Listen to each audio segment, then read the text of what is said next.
The ShakeOff Podcast. All right, so what's going on, everybody? This is the ShakeOff Podcast. You are listening to the ShakeOff Podcast, like I said before. Yay.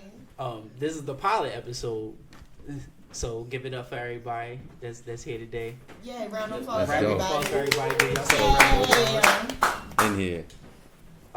Right now, you are listening to DJ AyyMello. To my right, you have BlkTrza. You also have Ducky Dynamo. And we have a couple guests in the building for our first episode today too. You are listening to Cora, aka Cora Visuals, aka Splash. Yeah. And we also got DJ Beast in the building. Yo! Yeah. Yay, DJ Beast, yay. Shout out to S Dot in the building as well. Yeah. That's not Booba Wildin'. Shout out to the homie Tay behind the cameras. Yeah. AKA God's Creation, AKA Sun God Tay. Tay Yeah. turn. Yeah. Tay turn on, you feel me? Turn them up. Right. Shout out to yourself. Shout out to yourself. Yeah. Shout out to yourself, everybody that's listening. Again, this is the pilot episode of the ShakeOff Podcast. Pretty much this is a podcast that's all Baltimore Club. Shout out to Walking Down the Avenue for being one of the first podcast formats of our time, you feel me? Pretty much just showcasing the history of Baltimore Club. So give it up for Ducky Dynamo for one time. If anything, I wouldn't be I like her. inspired or even doing this without her. You feel me? So, That might be true. I mean, however you want to look at it, but nonetheless, you feel me? We here pretty much just to talk about the history of Baltimore Club and just just tell our stories and shit. Just shoot the shit with everybody. I promise you, we gonna try to get to everybody. But for the most part, we just here. First question I have is, what would y'all really want from a Baltimore Club podcast? Who want to go first? You. Oh, I guess. I guess. Well, I mean, this is your creation, so what was you looking to feel by doing that? So the thought that I had in mind pretty much was just giving an outlet to tell a story. You feel me? Like, we spent a lot of years holding down the Baltimore Club culture. You feel me? As far as like the dancing side and the producing side, like the shake-off shit that everybody swore was too fast or too noisy, and it was just shit that they didn't want to hear. There was a whole bunch of shit that grew behind that, and I'm a living product of that shit, and everybody else in this room is a living product of it, whether they were fans of it, whether they were participants as far as dancing, producing, DJing. We all had a love for it. So for us to be able to tell our stories just as much as the founding fathers and sisters of this shit, we pretty much just building a platform for it. So this is pretty much just what I want from it. I just want us to be able to tell our stories. I'm really not looking for it to be on some drama-filled type shit, but the lives that we live, you feel me, is some shit that we can't avoid. So it's gonna be what it's gonna be. You feel me? It definitely made us who we are today. Whether it was some hard lessons or it was some victorious moments, but we wouldn't be here without all that. So why not be able to tell our stories with it? You feel me? That's pretty much where I'm at with it. How y'all feel about it? To sum it into a word, I think authenticity is what I look for. It's without the fluff, without the bullshit. just to piggyback off what you're saying, there are a lot of stories outside of even just events and straight up dance that all contribute to the overall history of Baltimore Club. So my part in that is just to touch some of those things, like some of the relationships that we built, a lot of the stuff that tailored into like keeping us together as a community. And that's pretty much the focus. And again, without all that, dramatic drama bullshit, like I said, of course there's going to be topics that we touch that people are going to have opinions. People are going to have opinions regardless. But coming back to authenticity is just like being able to respect the fact that some things just happen and they will be acknowledged as happening. It's not an attack. It's not to pull nobody in. We don't need no hot, viral moments or shit like that. We're just here to just chat, discuss, and again, share, like you said, share our stories and other stories and guest stories and how that all contributes to the overall history. Word, I feel that. Definitely feel that. Yeah, also, I feel like, just overall, it'll help everybody else, like the outside people, y'all, the ones that's listening, but us, the people that just want to keep it going, it'll help us too. Just sitting here doing this, you feel me? Coming up with shit that we can do to just keep it going. And this is the start, Mello. That's how I feel. Like, how you feel? Oh, that means it's my turn. Here are my thoughts. Okay, so as Mello mentioned earlier, it was for a second said the Walking Down the Avenue podcast. That is my original. I was the first. I'm not one of the first. I was the first. Like, somebody can correct me if I'm wrong on that, but I honestly don't think there was anybody who made a specifically Baltimore Club focus podcast type anything. Nope. Before I did that. That was a goal, right? That was, yeah. Yeah, we were there for a second. I was on one of those, Yeah, you were. Yeah, I was, yeah. Your episode coming up on the little archives journey. Yeah. I'm about to say, make sure you It's shout not that out Pablo. too. We'll get to that. We'll get to I'm that. on media train now. But exactly. But the thing about that is the focus of that show was kind of specifically what Mello said in the first place. It was like, no, I see the void and there is no documented history of any of us. So it's like, no, let me go ahead and create something that can document us across the board. Old people, new people, whoever, of any form, because we're literally watching that shit get erased, like in front of us, in real time and not. So by that going how it went, and again, I said, what was that, 5 years ago? That was in 2020 when we recorded all them episodes.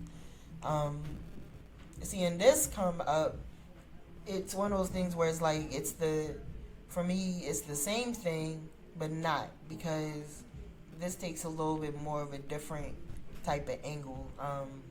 What I look to achieve in my original podcast, it's all interview style, so it's like one-on-one, me and a person sitting there talking. Cool. This different. Look, it's all of us in a room. And we don't, for one thing, communally, we don't get to do this, period. Yeah. So it's just a thing for elements of us to be able to come over somewhere and specifically just shoot the shit about the thing we love on purpose. But then also to make people, again, realize that void. No, we're actually here. Like, there is actually a bloodline to what the fuck is happening right now within our community.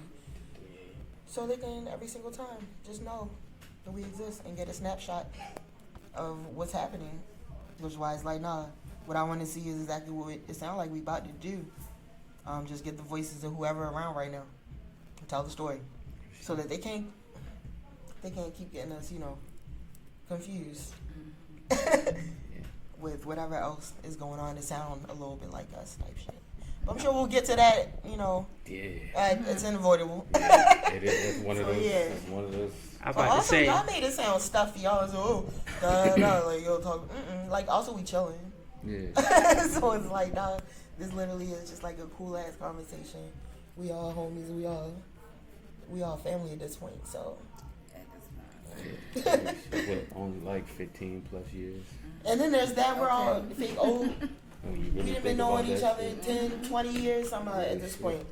So it's like, again, just to cement that fact that, like, we actually exist in a real format. I was about to say shit. Now that you mention it, you feel me? Like it's a couple of us that know that have known each other probably like 15 plus years. That's in this room. You feel me? Like we were children. That's grew up together. Like real shit. No, like honestly, like Buck a high school we watched our career. lives, like, you feel me? Like or like, college go career. away. Like we that ass grew up with each other over like a decade and a half so far. We've seen each other Eh. said. Yep. Like, look, Transition. all kinds of shit, yeah. Like so much shit. You feel me? And it's like. And that's why that's important that it's us doing that. Like we are the ones who are able to tell this story, not have somebody else And then come from somewhere else and try to figure it out. And Like, it's we can crazy actually because it's contextualize like shit. it's so much history that's like that motherfuckers is like missing and not really counting along with all that golden era type shit. You feel me? Like everybody we wanting to hold all that shit up until Swift passed. You feel me? Yeah. To a higher standard, and it's like, bro, shit didn't stop. It did not. It never stopped.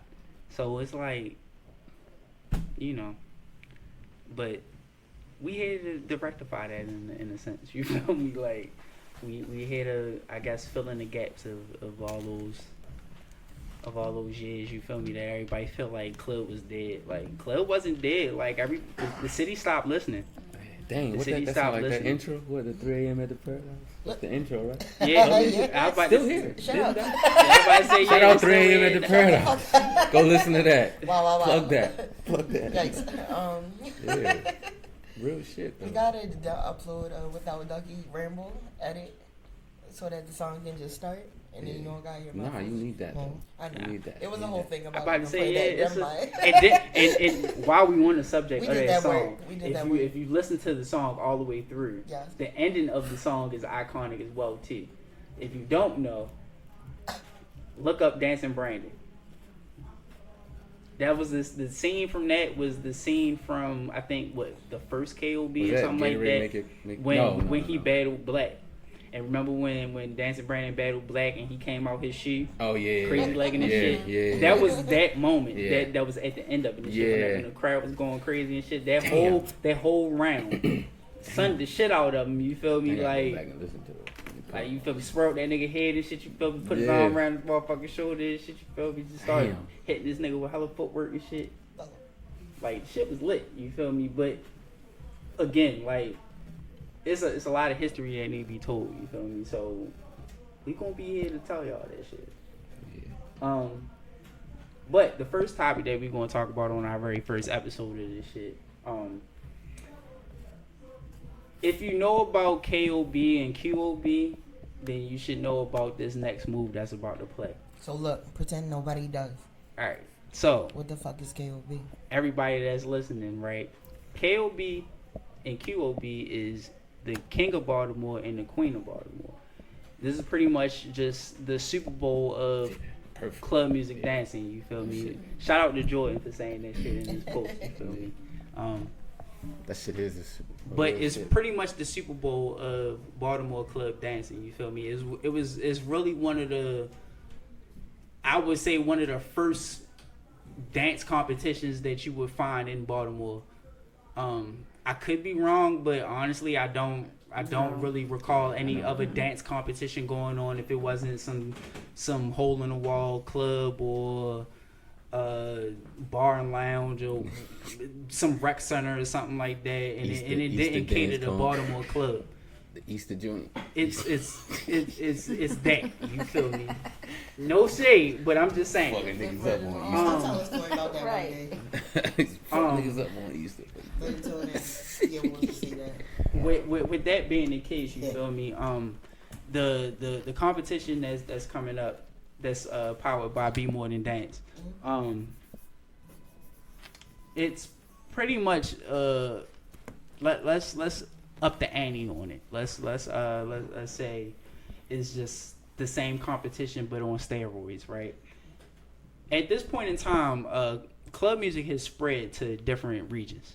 So right now you got it in Philly, you got it in Jersey, you even got it in New York.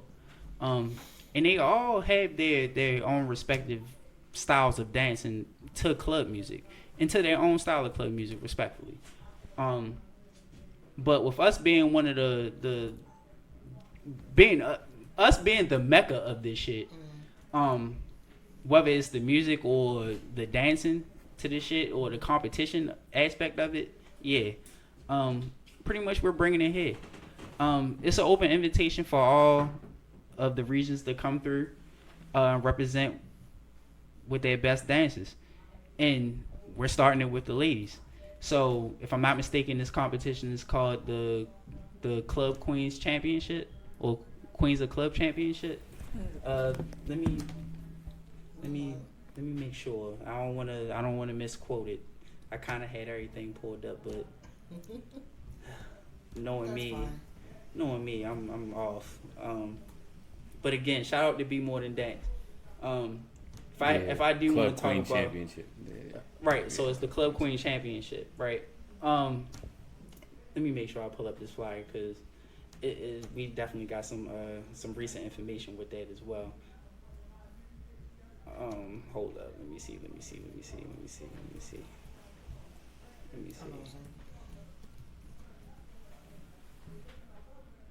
Oh, I can't find it, but all right.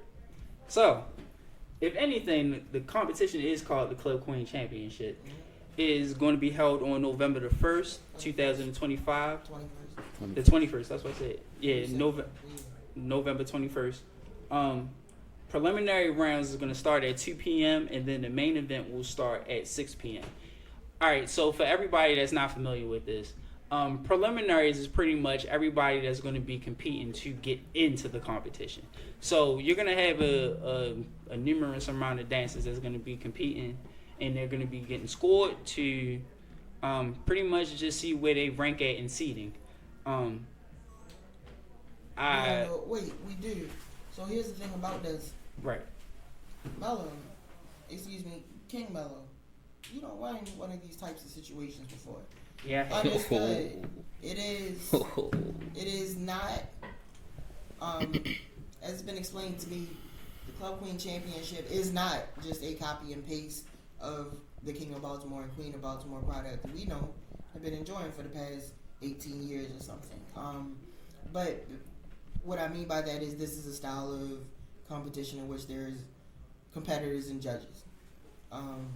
Speak to real quick the types of things that these judges is going to be judging on that would lead to a prelim into that. Again, it's not the same, so we don't know, and it's the first of its kind, so we don't know what Nick and them have come up with, as far as what exactly they're going to be looking for as judges. I don't know anything about that, because again, we don't even know who in it, like fully, like that, all that. Yeah, I definitely don't know who's in it.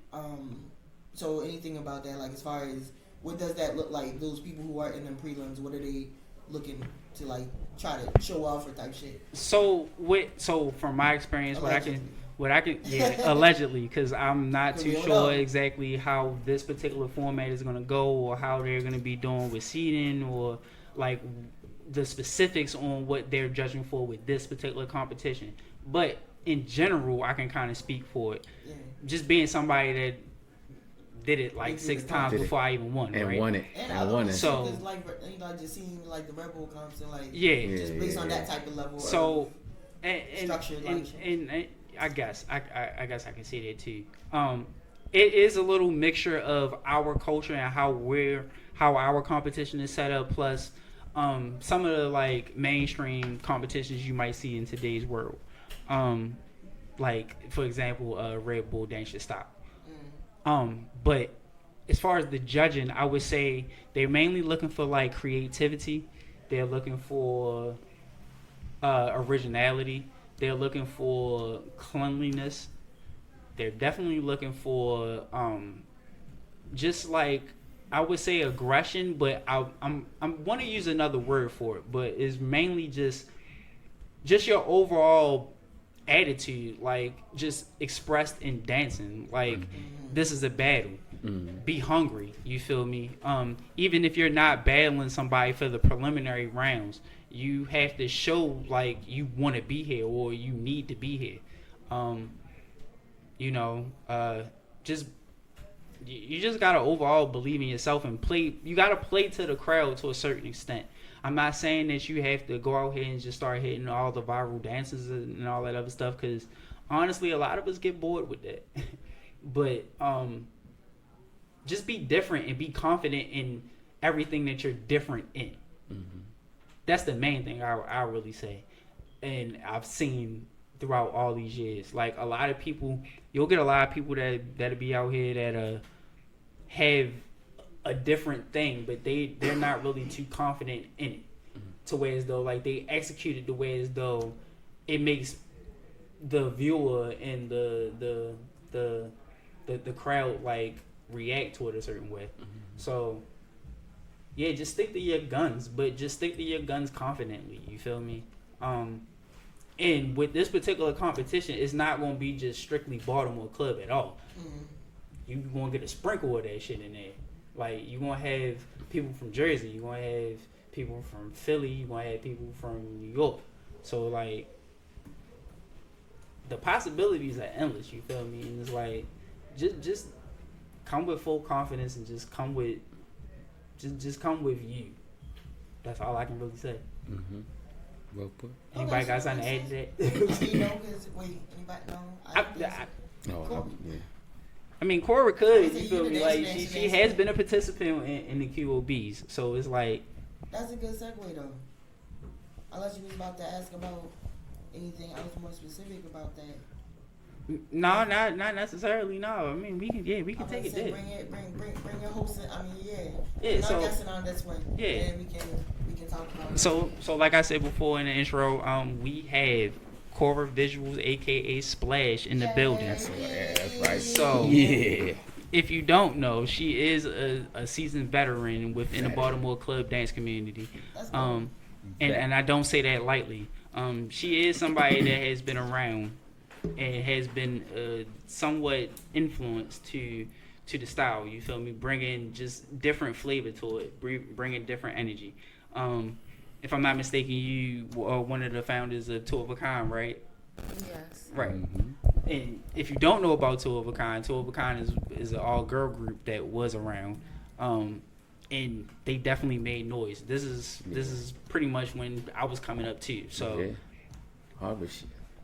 Yeah, like from the Harvest sessions up until now, you feel me? Like she's still standing strong with what she doing and shit. You feel me? So it's like, it's an honor, you feel me, to actually have her in here to be kicking this off, you feel me? Especially representing for the women, you feel me? It's like, yo, because they definitely make noise in this Baltimore club scene. Like let's not get it fucked up. Like, we going to definitely get into it in these upcoming episodes, but like, yo, it's cool to actually start it off with her head. So, you feel me? I'm going to pass the mic to her. What we doing? So yeah, pretty much. Yeah, we just going to pretty much just talk. Well, the first question I'm gonna ask, since we segueing off of the competition. Mm-hmm. How do you feel about the competition? Is it being a new competition and then it being started off with the girls? I feel like I'm for women's empowerment, right? So I feel like it's dope. I feel like it's a dope thing to do. Unity. No matter if it's a competition or not, it's still everybody, all the women is still in the same room. You feel me? So I'm there for that. I'm excited to see what's going, like you said, is people from different cities coming. So I'm excited to always see, what they have to bring. Okay. Yeah. Do you have any picks from the Baltimore side that you would want to see in a competition? They could be new, old. I mean, we could do. It's a lot of wishful thinking going on right now from what I've seen. Yeah. So actually, wait. Let me jump in with my. Right. Who you want to see? All right. So no, this is what I'm about to tell y'all. All right. So here's what I know from my stance in this whole Baltimore Club world and situation. Right. Mm-hmm. When I got my start into this shit. I remember when you was talking about that day we hung out, and I was telling you the story and shit, right? Mm-hmm. Nothing. When I was introduced to this, it was back in 2007. That's when I started coming out and partying, right? And when that was the case, it wasn't too many girls. It wasn't too many girls who was what I was seeing. You know, right. I was seeing Dancing Brandon. I was seeing Kyle. You know, it was that generation and them. By the time I stopped going regularly a couple of years later, that is from what my understanding, the ladies started coming out and really showing, you know, like who they were and making a name for themselves in like the big way that we know it to of them. So my personal knowledge of like actually being there and seeing the shit of essentially the force that was the lady side of the dancers is small in comparison to what arguably it should be. Yeah. So I'd be like I was saying, I'd be literally learning about y'all every day. You know, it's like I know, you know, some of the originals, you know, and things like this, but in the newcomer, like I be seeing bits and pieces, and so it's like, no, I'm really on some consumer shit with this as well. It's like, no, I'm about to learn who everybody is. So based on that, like for somebody like me, knowing that you have been like everything the Mello said, like you've been there, you know, you've been instrumental in the situation and all of that. From your standpoint, from the beginning, I guess would maybe be considered to get the true good beginning of the ladies' story in the Baltimore Club dance world. Who, you know, based on what you know, who then is this who we looking for, you know, and then again, especially from your point of view, you know, as far as your, you know, take on involvement on it and stuff like that. Basically, educate for me. Type shit.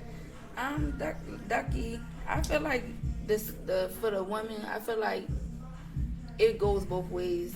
The scene and then us too. Like how much we put out and what we get back in. You get what I'm saying? I think so. But even the dynamic about that, because like we got stuff about that, you know, and I'm aware of, you know, just like watching that where it's like, okay, there's like one of the vibes I throw out there, for example, I've learned just by looking, you know, just for the couple weeks this has been up and out, there's like a feeling of, oh, now y'all want to look at us, you know, type thing when it comes to the females. But then at the same time, with equal energy, it's like, right, yes, like, you're now correct. Focus on us, like, that's the point. That's what I was saying. So it's like a double-edged sword type shit. And it's like, how do y'all make y'all dancers? You know, you know, but again, expecting, how do we as the female community who absolutely need to make sure that we are seen and spoken, it is time for that now.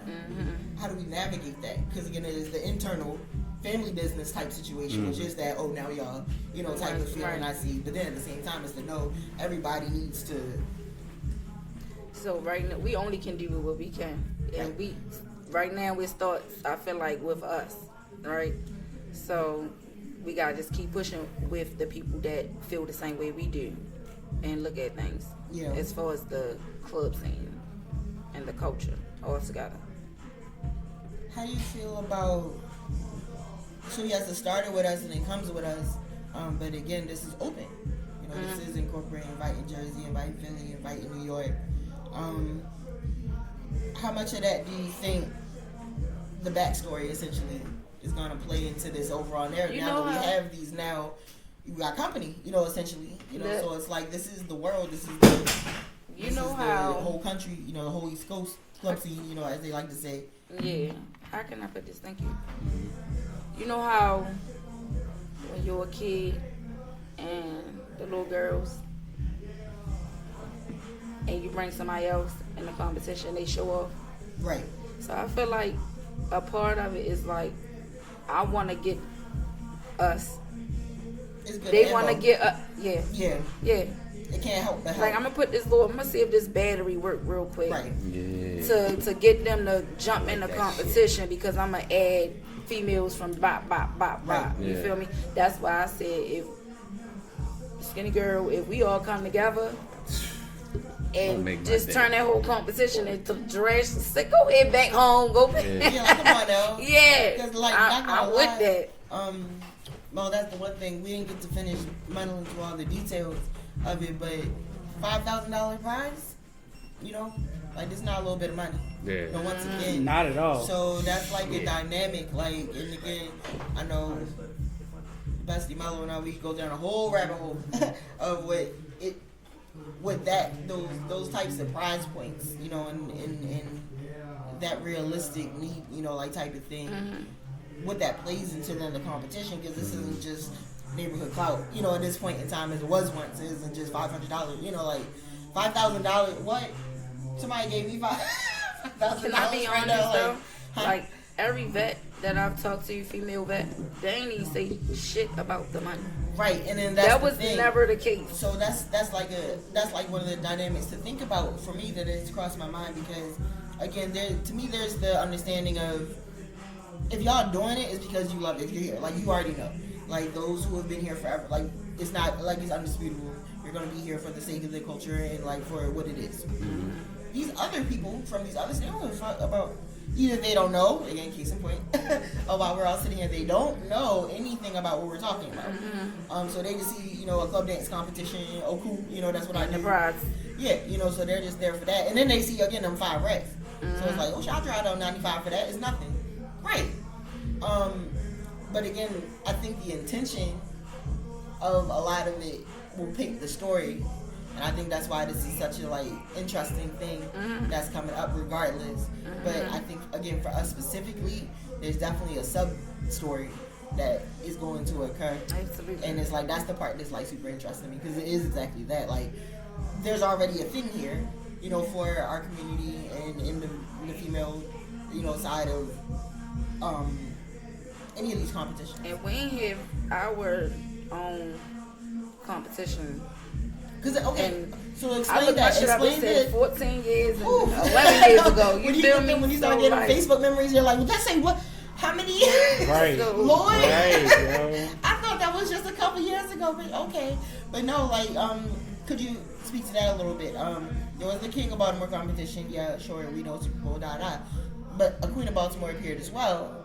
Can you Same speak thing. to? Yeah, can you speak to that and that? shit. You know, just how that has gone and what that is, and why this then is now kind of like okay. I just feel like we, like you said, y'all don't see us. You feel me? Us as women come here, y'all don't see us. So that's where I think it's that aspect of it, where everybody's mindset is as far as joining the competition. Think it's like a take two, or just like a no, this is what we're just doing it right this time, like type thing. Yeah. Mm-hmm. Pretty much. That makes sense. I feel that. All right, so based on that, then let me see. What else can we speak to directly to Cora about this? So no, let's go back to the original question though. We set some context to that as far as the people. You know, are you doing it? Are you not doing it? And then even if not, past that, who else? As a spectator or not, you know, do you think? Even on some, because again, I don't know where we are in this process as far as who is signed up, who is right. if they even getting announced, or If I say me personally, It's I all don't even hearsay want to type know. shit. Right, I want hearsay. I heard to be a couple surprised rumors just as of- much as anybody else. Yeah. right. It's like, I don't necessarily want to. Same as any competition, like let's see it coming, you know. But at the same time, you know, but I know there's a word on the streets, you know, type thing that we're all seeing. Yeah, we going people to hear it. Right. So it's like based on that, just, you know, you and your heart, how you feel about that as far as you've seen, or anybody you want to shout out? Like, no, I absolutely want this person. You know. I know I want Kay. Okay. I know I want Kay to do it.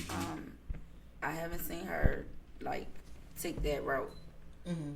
I've seen her do like little sessions that we have, battle here and there, but that actually put everything out there.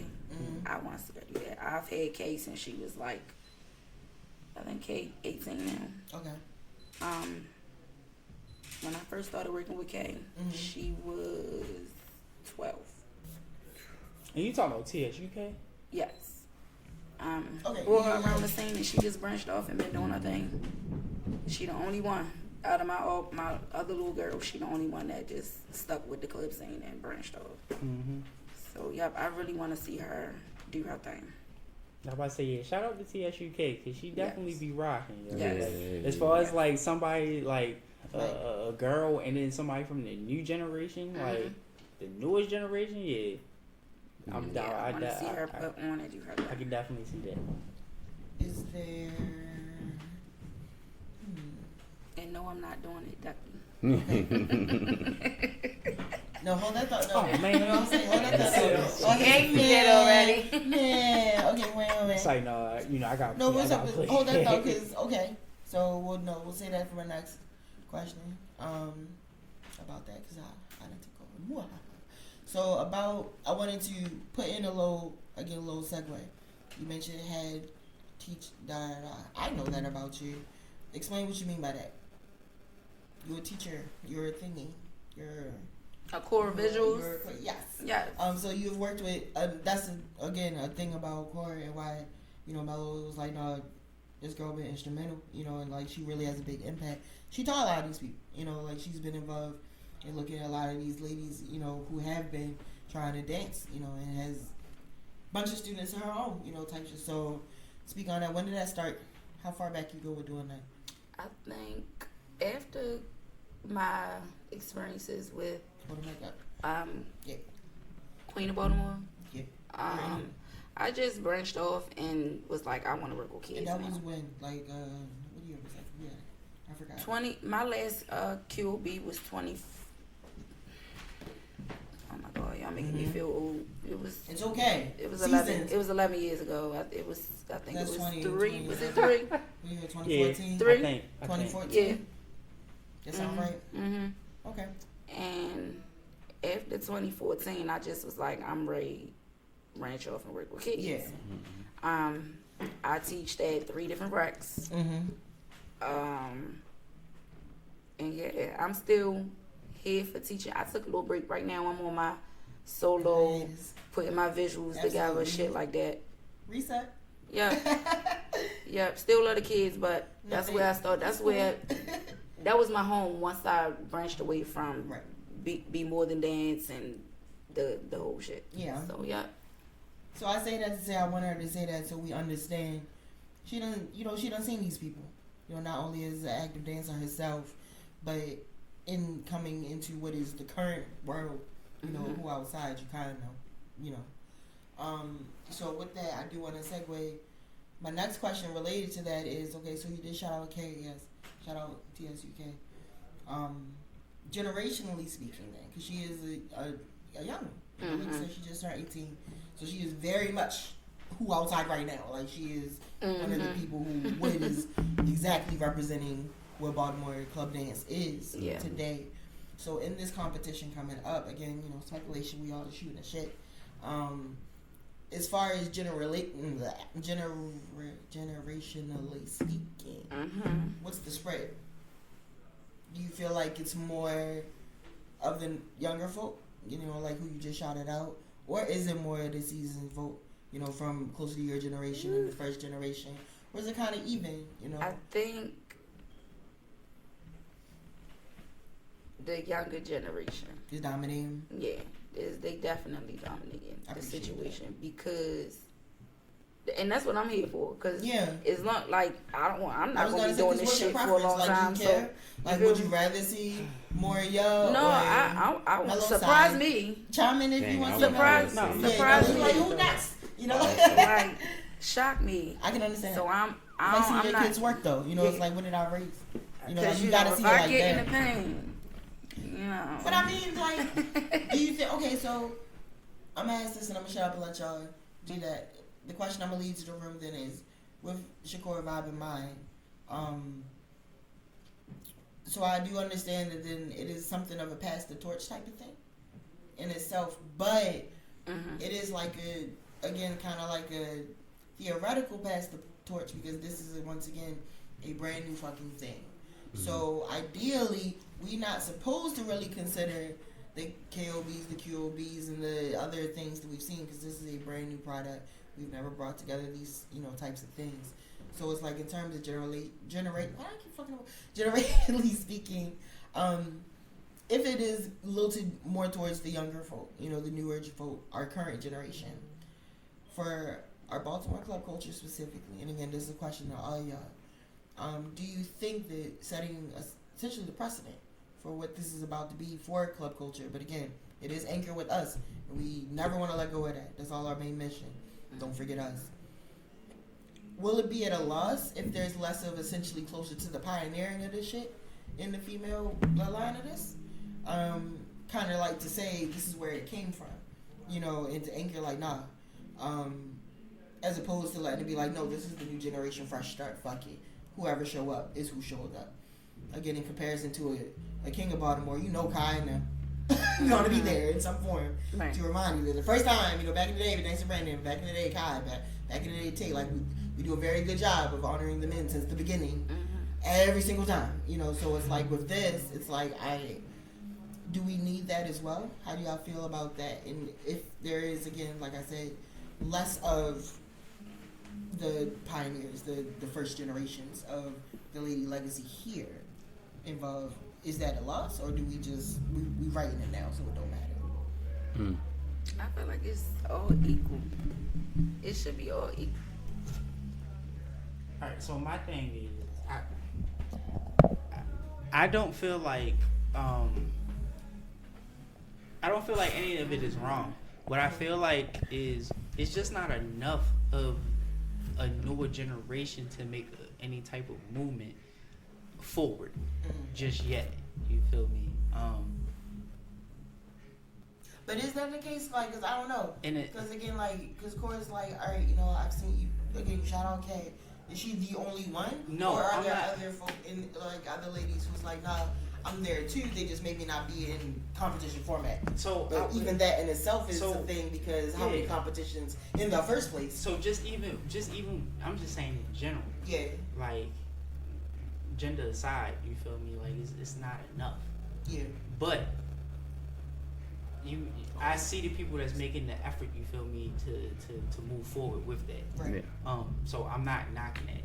Only thing that I can really just say is that it's just not enough of us veterans that are spreading this type of knowledge and interest to see if any of the youth want to even grab to it. Okay. Like, I remember when I was teaching, like around, like my last class was probably like around 2019, maybe 2020, right? And luckily that was through the schools. Like, if it was on some free will type shit, it would be kind of hard for them to find it because it was, again, this is like a lost art in the city. And in our reality, we've been thriving for like almost damn near 20 years with it. You feel me? So it's like, we got to figure out how to reach them.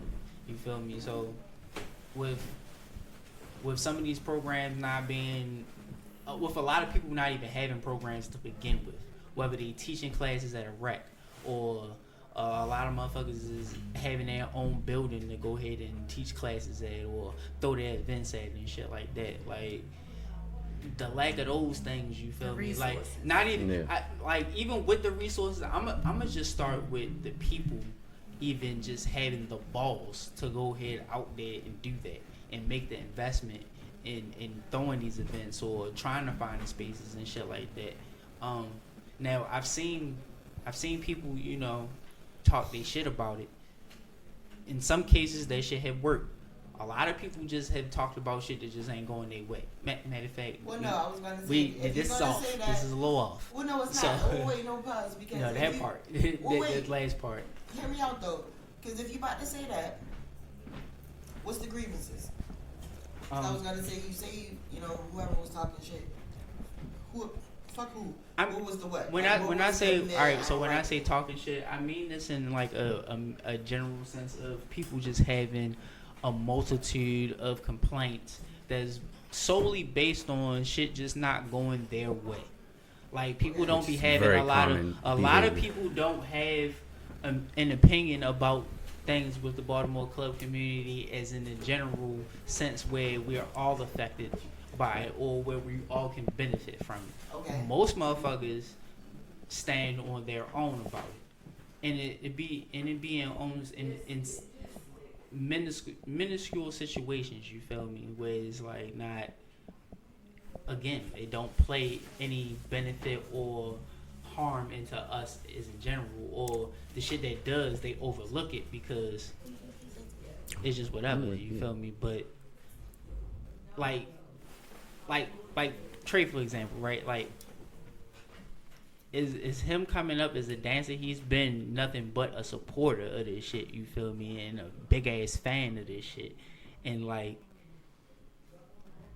a lot of those people, you feel me, like hold a lot of this shit together. And whether you like it or not, like their opinion kind of matters too. You feel me? Like they absorb it. You feel me? So it's like, why not listen to them? In the same sense, right? Like it's just niggas gotta get back to it. You feel me? Like just gotta get back to the essence of this shit. I don't know, like again, like that statement can be so many episodes of this shit, and I guarantee you it will. But Okay, yeah, I'm gonna move on from this shit. No, you're good. Okay, Yeah, go ahead. So Trey, yeah, what do you, how you feel about it? You feel me? Like I don't even care. Okay, so no, same thing to you, Trey. When I swing the mic back to you, remind these folk. It's not even a remind, it's an inform who you are. Who the fuck are you? And why the hell are you in this room with us? Hello? Because why am I here? Like, we gotta do the same thing. Yeah. Why the hell did Mello call us to be like, come talk this club shit? So you gotta let these people know, again, kind of like your stance, you know, like where you are. I know, but you know, let the folk know how long you've been out here and what you consider yourself, because that'll inform what you about to say. And again, I want to swing the same question to you in terms of this Club King competition coming up. I guess just from a storytelling point of view and just a narrative point of view, in terms of the generational swoop that will maybe be the people, the ladies from the Baltimore Club scene involved. Do you have a preference as far as you want to see the newer gen versus the older gen, or what? You know, like, and do you think if we don't have too many of the older folk, because again, Cora's informed us that based on her speculation insight, it seems like it's a little more newer, younger folk. Do that matter to you? You know, like how you feel about that? Okay. No, first off, I'm just a washed ass dancer. For Yeah, real. you know, he's tired of old. You know what I mean? Type shit. No, but there you go. no. On a serious note, Understatement. on a serious note, I Baltimore Club music was a part of my life from when we was kids. You know what I'm saying? I can remember like being a kid, like making up dances and then going to show your mother. And then when they having like house parties and y'all go downstairs like, yeah, we made this. Like that's where I started. And I think and I acknowledge this very often to the same people that, including y'all too. It's like I came up watching these people, and I was like, to be able to call myself a peer and a friend to these people today holds a lot of gravity to me.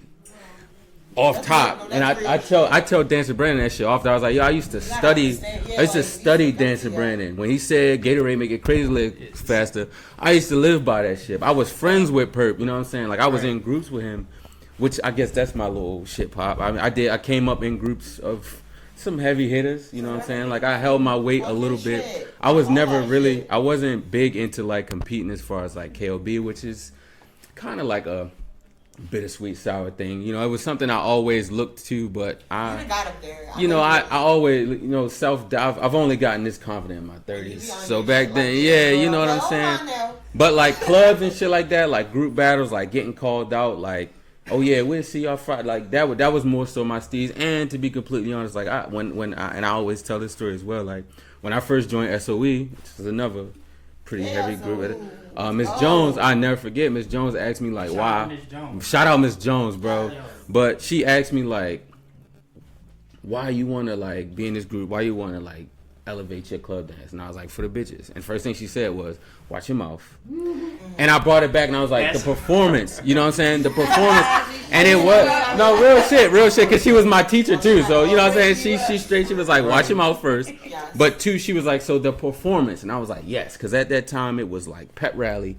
And I remember my freshman pep rally, I was like, yo, these niggas, I need parts of that. This was when like it was Perp, Eagle, She, like, Terry, like, that group was like the fucking like the Avengers. Like when you look at where everybody is now, like they were all in that group or funneled through that group at some point through the history of Baltimore club dance.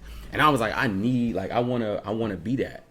You know what I'm saying? Like and then my dance elevated to like when I was at parties, like if there ain't enough girls in the circle, I'm cool. I never cared about I ain't care about a nigga being I don't care. Like I was like, ain't enough bitches over here. I'm going over here. I don't mean to say like at that age, that was my lingo. You know, at that age, you know. But that was my motivation. So like competing as far as like KOB, it's nothing. I never downplayed it because I was always there. I've been to every one. I was a spectator to every one, a fan of every one.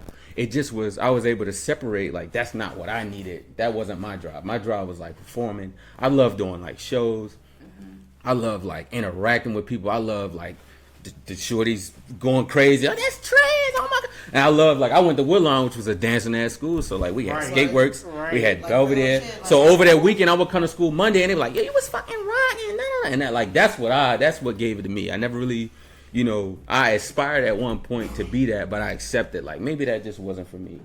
You know what I'm saying? Like that's why I hold my little basic moveset I still got to this day. You know what I mean? But to come to your question, I wanted to touch something first that you said about like just the separation, and I feel like there is a separation between the new and old generation. That's not a bad thing, but I think that separation is performance and grit.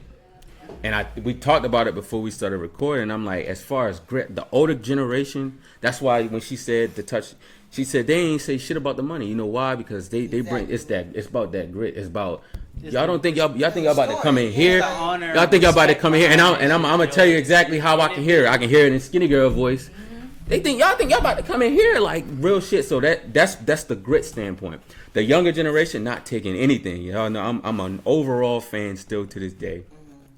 It's more performance based. So I think what this event does is kind of like one, like to Cora's point, it's about unity regardless. I want to revisit. I'm sure we will, but after the I want to revisit this because what I see coming out of this competition is it being the segue for like just the unity. I compare women in like the Baltimore Club scene to WNBA and NBA. NBA right now is annoying as shit to me. Like all these niggas is princesses. They not playing. LeBron missing the opening. But you look at the WNBA. You feel what I'm saying? But you look at you look at the WNBA, right? You look at Asia Wilson and she's fucking dogging shit. 4-time MVP, 3-time champ now, defensive player of the year, MVP of the finals. The WNBA is on an up and up of entertainment. Like they every year they get better and better. They bought the Aces $2 million. They worth $300 million now. In span of 4 years. They'd have been to the finals 4 years out of 4 years, won 3 of those 4 years. I think that's what this competition could be the segue to. Like, all right, we got Baltimore back. We got the vets back because they like, nah, these motherfuckers ain't coming in here to you know, and our shit. We got Jersey back. We got Jersey coming out. We got Philly coming out. We got New York coming out. I think that this is going to be great for that. And what I'm hoping is there's a balance between that performance and that grit. And I think I want the gritters to be able to tap into that performance, and I want the performers to take some of that grit with them. What? It's just falling around. You know, oh yeah, but that's what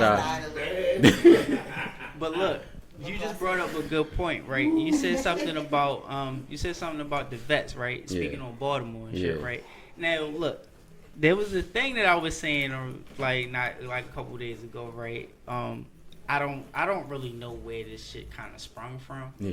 It was more so on the lines of I guess it was complaints about motherfuckers supporting the newer generation versus the vets that's within it. And it was kind of a wild take because it was just like, yo, I think motherfuckers just support who be rocking when it comes to the dancing. Why shit. can't it be that simple? Like, bro, like motherfuckers gotta understand, for one, Baltimore Club has not seen a competition of girls since when? Probably the last one you did. Maybe I think the last one was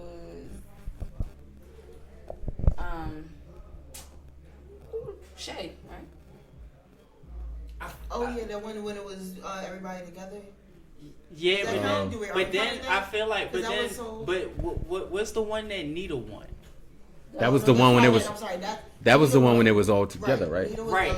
So Nita was the one that won the one that was the integrated one. Right. Yeah. And that And was that was the only last because of the simple fact that it wasn't many girls to enter in the competition.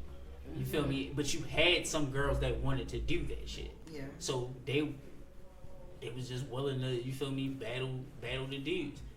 I ain't never had a problem with that shit, you feel me?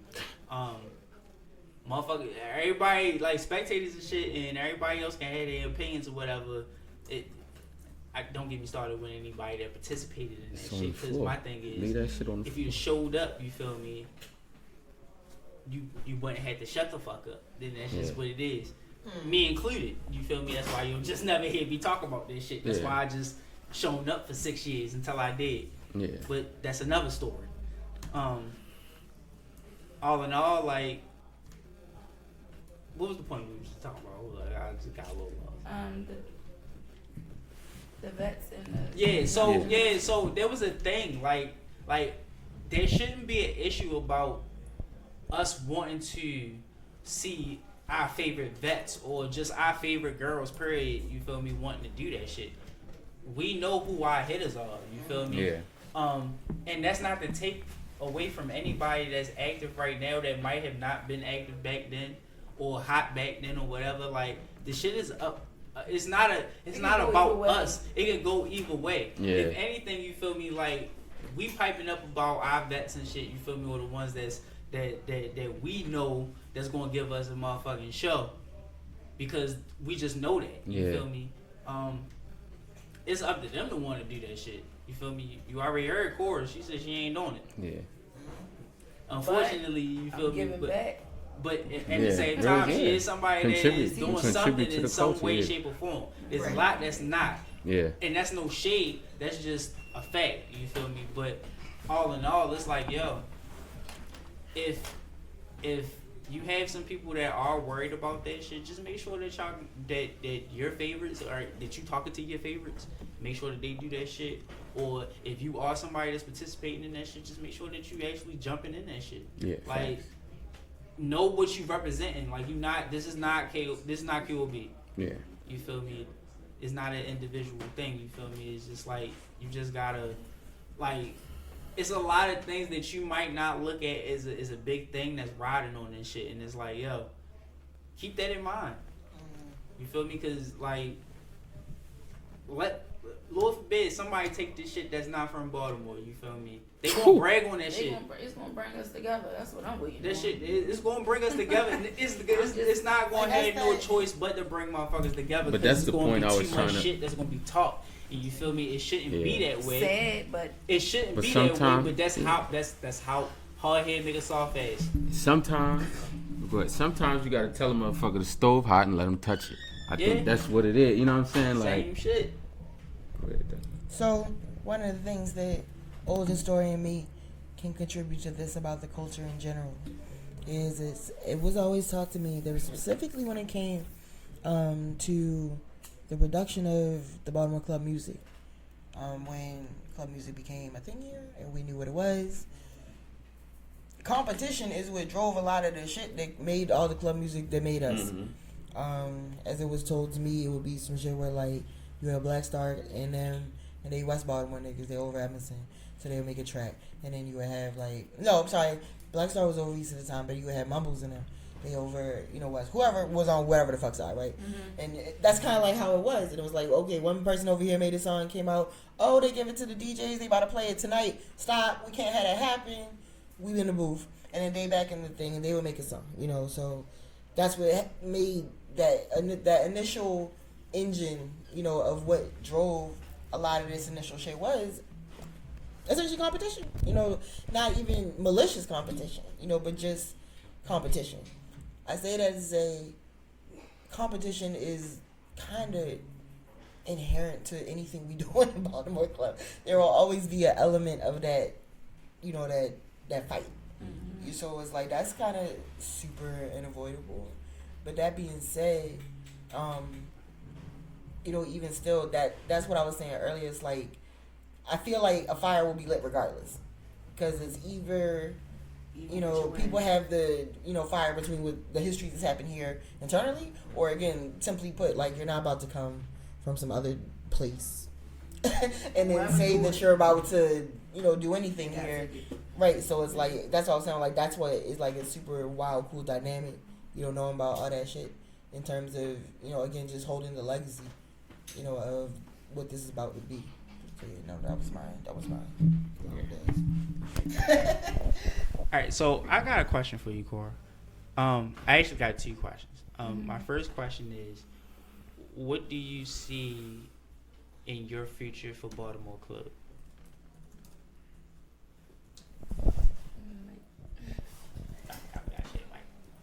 My goal is to have a building, a space, so that we can all feel home.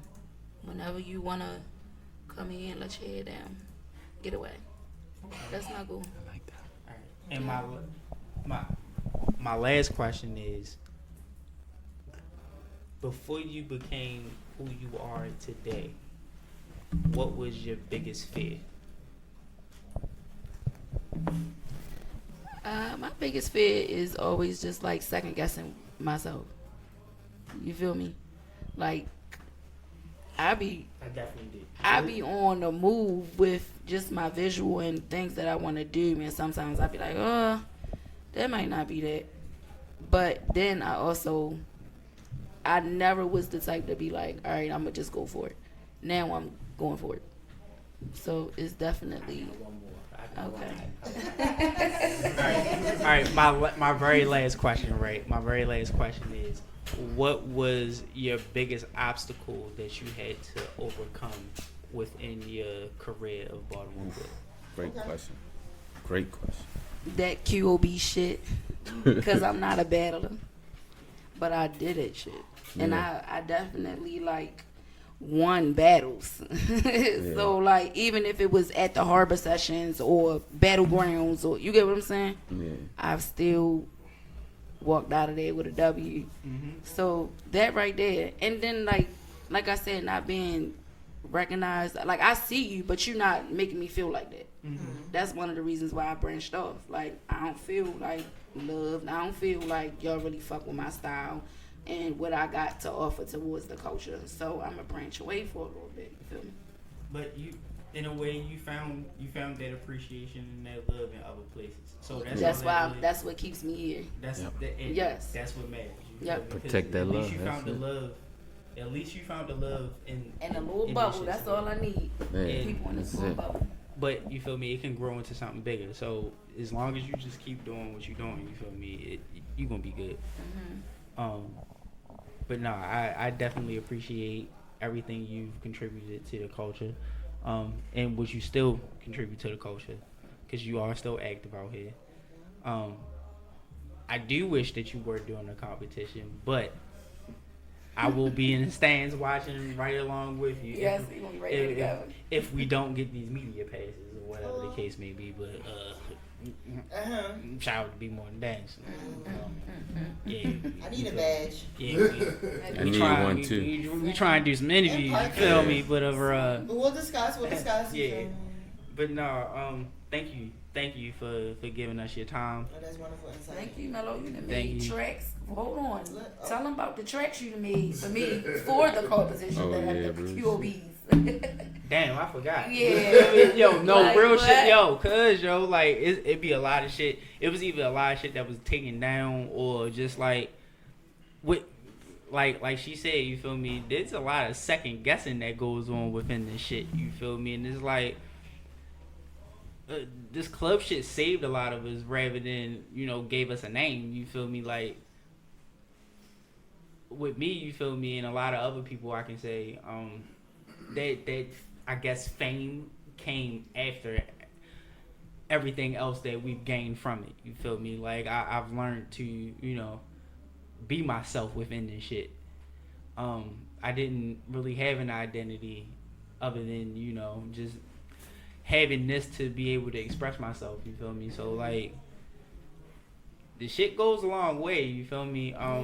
So for me to even be mentioning certain shit, it'd be a lot I forget, you feel me? Just because I overthink a lot of shit, just and just worried about a lot of other things and people and within this thing, you feel me? And it's like I've had my moments where I've noticed when I've let that shit go, where it actually prospered in my favor, and like it gave me the realization that I needed. You feel me? Just to know like I exist and I've contributed enough to be able to say that I've done it. You feel me? And yeah, hopefully, you know, we can get to the point where everybody is able to at least use this outlet to say what they've done. You feel me? And, you know, just to get that acknowledgement and that type of love and that praise and stuff like that. So, yeah, that's pretty much for that one. But give it up for Cora. Everybody give it up for Cora. Yeah. Thank you, Cora. Hello, thank you, Ducky. Hey. No problem. All right, so that being said, And again, shout out to Be More Than Dance. Make sure that y'all buy y'all tickets for the Club Queen championship that's coming up November 21st. all right. That's gonna be at the War Memorial Stadium downtown. Yeah. Your tickets is Who's doing on that? I'm about to slap the shit Eventbrite. out of you. Yeah, just check What out the else? Be More Than Dance. Go That's to decent. go to Be We're More not Than about Dance to even page mess up and do no all of that details. stuff. Yeah, I'm sorry. Okay. I'm a little confused, but we got it. That's the best way to put it. That's not. Yep. Okay, so based on that, unless anybody else has any final thoughts about the Club Queen competition, Oh, well, I wanted to see. let's do that then. You can do that. I'm not. But that like matters. You can do that. Yeah, I'm about to say yeah, but I share the same sentiment. Yeah, if anything, we just want to see you. Like, I'm excited to see. Like I said, like I was saying, I just hope that I see it being a segue, and this is me shooting optimism at everything. It's just for it to be the segue to bring everybody together. I want to see, you know, Baltimore vets pop out because again, I want to see that grit. I know Jersey wise, I want to see Kia because she be rocking, and dang, what is her name? I think her name is Dom. It's like a couple videos where it's three of them. It's like them two, and then it's another one. I think her name is like Diamond or something like that. I want to. They be right, but Kia especially like that, yeah. And then I want to. Kia, fucking, I think her name Fendi. I could be wrong. Yeah, Fendi. Yeah. There's another girl, the light skinned girl. She danced with not Maji. She danced with what the fuck is it? I can't think. I can't think. Are we of who talking it about the is, but same? it's I a think her couple name. of them. Yeah, but yeah, I want to see. It's definitely a few. Like, and I only know of one girl that's like from Philly. I'm not too sure who else they got for real, but that would be a surprise. Yeah, I just want to see how it clash. I want to see how it all works, like on that platform, for sure. But I'm excited to see. I'm excited to revisit after to kind of see, you know. All right. So if anything, we on the music right now. So if anything, how y'all feeling about the new music that's coming out lately? Like club. Yeah. I ain't gonna lie. It's been this one joint that's been on repeat for a minute. Fire. That shit called, what is it? I think that shit called like No Limit or some shit. I think the nigga name like DJ AyyMello or something like that. That shit is rocking. Take a man pipe up to that shit be rocking. That shit be rocking. Funny as shit. But yeah, I also just on a general standpoint, I like the amount of music. I like the amount of club music that we are getting from whoever, wherever. I love the influence. I love where it's coming from. I love that we are getting a plethora. Shout out to AyyMello. Shout out to Beast. You know, shout out to S. Dot in the building with Wildin'. I about to say he done came over Real with some shout EPs out, and albums. and dropping shit, heat. you feel me? Dollar dropping heat. Tromac dropping heat. Yeah, shout out to Tromac. Like shout real out to, shit. shout out Like to I love that we are getting consistent club music now. Like what I hope for is that like we just keep putting shit out. Like I like that people are putting out their expressions, their variations, Because at the end of the day, like music, much like art, is about your interpretation. You can't listen to somebody's shit and be like, oh, this shit ass, because that's their interpretation of how they feel about Baltimore Club music. Just speaking to Baltimore Club music. So I like that. Keep creating, keep putting it out, because people are, we listening. So Right. That's it. Ducky, how you feel about the new music that's been coming out lately? I share the same sentiment. You know, from the beginning, my thing has always been, since I went on my re-crusade of trying to cement in our name as a force and respected genre in this situation, my directive was just everybody just need to do what they need to do. You know, like everybody just go make their own music. And there's several people in this room who can speak to me direct, saying that, you know, that's what has to happen. I want everybody to go and just do what they need to do, make the music. And I got my wish. Everybody did. From that moment, like, again, you can go back to the podcast. Around that time in 2020, 2019, we was all still in the house wearing masks. You know, it was like, no, like, things are weird and things are spreading and we need to just make stuff. It doesn't matter who's supposed to hear what, or, oh, this nigga not looking at this and it's not viral here, and oh, no, it doesn't matter. We just need to create content and put that in the world. It will float. And lo and behold, I was right. Because look at where we are now. Look at all of us who have created music. Look at where we have been since then. And look how it just continues to keep going. So, to see what's going on today about how everybody, you know, just off the, like, me personally, just like my friends who I know of y'all, who were active or you could consider active, just looking at what has come out is like, all right, yeah. And then looking at everybody else who, you know, are inspired by y'all. You know, just to see that trickle-down effect into this new generation, you know, who has the charge now of making the name of what it is. Nah, I'm cool. I'm happy as hell. It's like every time I see somebody doing something, you know, it's like, right, that's the point. And it doesn't help that the shit actually sound good. You know, so it's like that. But, I will still, this is a segue. Let's reintroduce our other guests. Because when we speaking of projects, let's talk about what's happened recently. And I personally know one song that we could, like, talk about in relation to, like, so many things. So who the hell else in here who allowed to speak on the microphone? All right.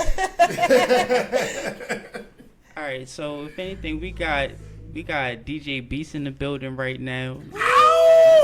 Shout out to DJ Beast. If you don't know about if you don't know about DJ Beast, he is a DJ that resides from Baltimore City. He represents Baltimore Club, and he also represents the EDM side. You can hear him. You've probably heard him at numerous festivals. You've probably heard him online. You've probably been to a couple of his parties. Shout out to the Midnight Club. Yes, sir. Midnight Club. You definitely, you might have seen him in the duo with him and Petty Penguin. Shout out to Petty Penguin. Yes, indeed. I'm probably missing some shit. You feel me? But for the most part, he a dope ass DJ. You feel me? That I've met within the past few years, and he's just another person that has a story to tell for real. Hell yeah. So multiple. You know, luckily, you know, we got him here today. So yeah, how you feeling, Beast? First off, thank you for having me on to the ShakeOff Podcast. This is a wonderful experience. Just want to thank you, Mr. DJ AyyMello, for putting me on. Once again, thank you, Ms. Ducky Dynamo, Mr. BlkTrza here, of course. And of course, I got to shout out all of my Midnight Club brethren, you know, S. Music over here, Patty Penguin, Cade Young, and then my boy Histo as well. The whole crew. We are a definite prominent force right now in the Baltimore club scene and also in the EDM scene as well. Given that almost perfect crossover, at least to give that bridge in between two different realms, so that way everybody is being seen, not only just from the DJ aspect, but also from the music aspect as well. Okay. So first and foremost, what made you like Baltimore Club? Like, what brought you into Baltimore Club? To be completely honest, it was me playing a lot of different genres first, just to see what I'm typically good at as far as DJing. Mm-hmm. Like, literally trying to pick out a genre that I felt comfortable with working with first. And then, literally, it wasn't even the first thing I landed on. When I first started DJing, I started DJing Dutch House. So I started DJing a lot of different artists from the EDM side, like Congo Rock, Bart B. Moore, Laidback Luke, Steve Angelo, Swedish House Mafia. Ooh. And a lot of them were doing relatively Baltimore Club adjacent tracks all the time. Like, we had people like in Russia and in China, you know, like in Guadalajara, still doing adjacent Baltimore Club style songs, but just labeling it as Dutch house music. So that was literally one of my first introductions to it from the EDM side. As far as my down home side, like my Baltimore side, growing up in Baltimore, you know, going to school, listening to it on the radio, just like everybody else. Going to school, listening to K-Swift, 92Q in the morning, you know, the 5 o'clock ride and stuff like that. You know, they playing little adjacent stuff, but it was me diving into the EDM side, and I was literally finding so many different genres of it. So that was my introduction to it, honestly. That's pretty dope. Yeah, that's definitely different than most people that I know. Hell yeah. That are part of the Baltimore Club community. So what would you say would be your first event that you can remember that you well, I'll say your first booking. What was your first booking that you can remember that you played Baltimore Club and seen a reaction outside of your normal? I can actually tell you the exact day to the T and what event it actually was. So it was September 24th, 2011. I got booked to do a anime rave kind of situation, and it was booked at this industrial gothic nightclub that was sitting off of Pratt Street. It used to be called Club Orpheus. Yep. Shout out to Umbris too, because he was the main bar manager there at the time, and he was the one giving honest, like, up and coming DJs just a shot, just to be in there, and people who to throw events in there. And I lucked up. And I started playing again Dutch house just to feel it out. Then I moved into the heavy EDM stuff. It wasn't until half an hour, maybe 45 minutes in, I started playing Baltimore Club. And I was back then, I was just playing artists that I found just like on YouTube. So I was literally just playing old Unruly stuff. Like, I was playing like old Scotty B. I was playing like just battle tracks that I seen back then or heard back then, and then it just blended seamlessly with what I was doing already. So that was one of my few earlier events. And then I think moving forward from that, DJing at the Get Down. I missed the game. My heart. That's still my favorite. The greatest fucking dance club in the city. Oh, in was. Fells Point. I So say if that y'all shit don't all the know, time, it used to be yo. a venue in A Fells Point masterpiece of a place. called the Like, Get Down. shout out to the Docs, always our Mecca and our original, but nah.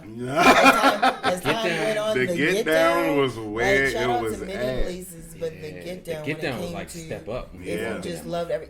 It was just the most beautiful. Now you walk place. in, you know how the movies when they walk in the club and it's like hella shit. It looked like on TV. It looked like It every literally time looked you like go in that there. It's every like, time. And it wasn't huge. It wasn't, it's just Every time you Fells stepped in, Point you ass just bar, walked but in there and the just had aesthetic of an that shit. overcoming feeling of Jesus it. Christ.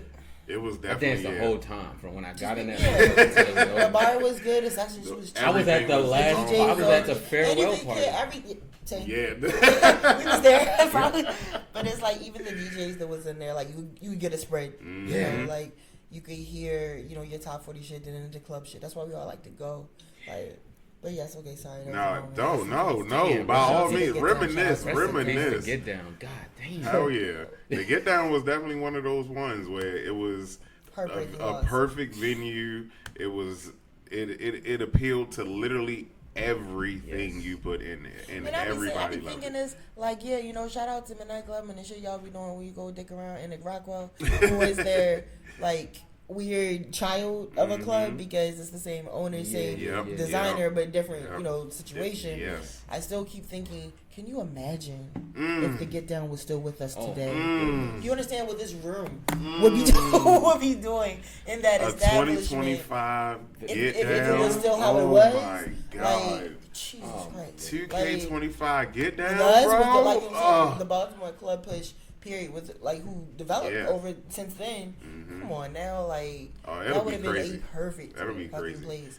But yeah, especially with all the heavy hitters that we got going on exactly now. what I'm saying. Like the circuit of people that we have just flowing, and to Get Down now, it'll immediately be a top 10 spot. Like we could hop in a time machine and go back to like, what was that, like 2016 or whatever? Yes, 2016, 2017. We just like those 8 years, like just forget them for a second, gosh. like. Wow. Back then, but back then, those was my first few main like instances of DJing in those kind of venues and introducing those kind of venues to our element of club music. So yeah.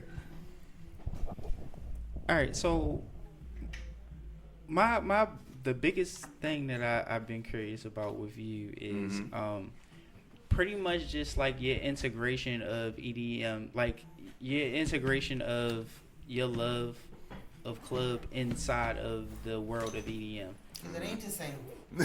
It's not. The EDM world of DJing and music and culture is not anything too much like what we know of and like home in our Baltimore Club culture. And it's like, I know for me personally, that's always been one of the things, because for me, my career and resume as a DJ, or anything you want to fucking call me, has spanned across all, like, many different kind of circles like that. Of course, primarily I grew up, in the Baltimore Club shit, but as I learned more and got official, I was in all these other places too.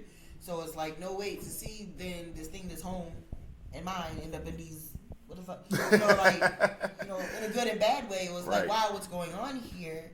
But again, like as Mello was asking, like that kind of is your whole shit, and it's like you kind of come from the whole, like the different direction, because your anchor was in these outside realms and then you put home into it. Yeah. As opposed to what we're watching now, where these outside realms are trying to come into what we're doing. So it's like, well, again, for you to be like, again, kind of like out of everyone I know, who is a DJ, especially those who started when, you kind of like the only one who comes from, that type of stock to have that type of perspective. So again, swinging that back as far as now what you see with music coming out now, including yourself, including just the merge of them two worlds. How do you carry that? Honestly, I carry that like a badge, like a serious badge of honor, because just from me even having that interest of EDM and all of like the excitement that it offers, like going from the BlkTrza candy stages, people with the whole candy bracelets being shot all the way up their arms to people going to Moonrise Festival for the first time, right? Starscape festivals back in the day, like that whole grungy feeling of like going to a renegade spot and seeing like your favorite overseas artists coming in your backyard for like an hour and a half set just to see what they offered, versus you having that same feeling in a Baltimore club aspect, and you going to the alley and you seeing Mello, who you probably have never heard of or never seen, for the first time, but you heard and seen all of his tracks online and shit. You like, oh my God, it's literally that same feeling, but on a larger scale. And I feel like I navigate that really well, because every single time when I DJ, I always try to get that same element to our down home crowd and stuff like that. So that's another reason why I'm so humble, because when everybody come up to me, oh my God, BJ, you're like my favorite DJ. Oh, you always get so hyped. Like, yes, because I have to. Because I literally do and imitate the same artists that I watched growing up on larger stages like that. Like when you go back to Ultra Music Festival or Electric Forest or EDC, you watch Tomorrowland videos of these big, huge, gigantic stages, and they're playing club remixes. I'm like, how?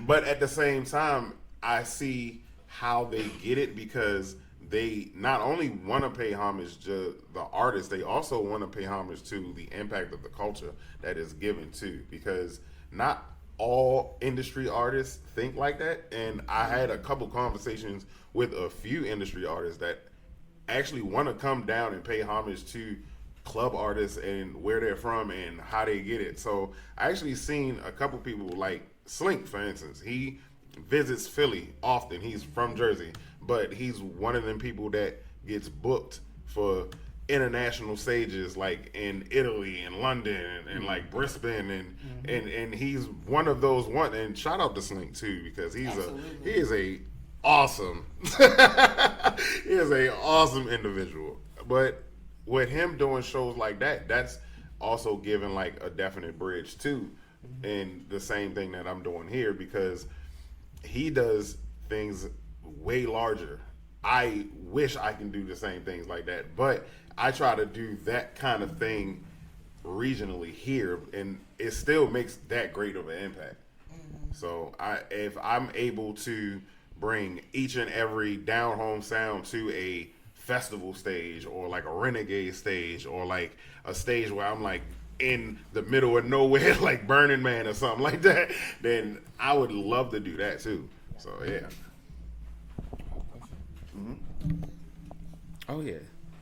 What question? No, he was asking me. I had a question. Like he was raising hand. Oh yeah, no. I was no, I think my question kind of just piggybacks like a very generic question. But how easy do you think it is, or what's the? I'm trying to make this a little bit. What's the reaction, or how easy is it to keep like a room when you're at a, let's say you're booked for a primarily EDM event. How easy is it for you to plug Baltimore Club into that, and what's the reaction? Is it like? So I can answer that a couple of ways. What were you talking about?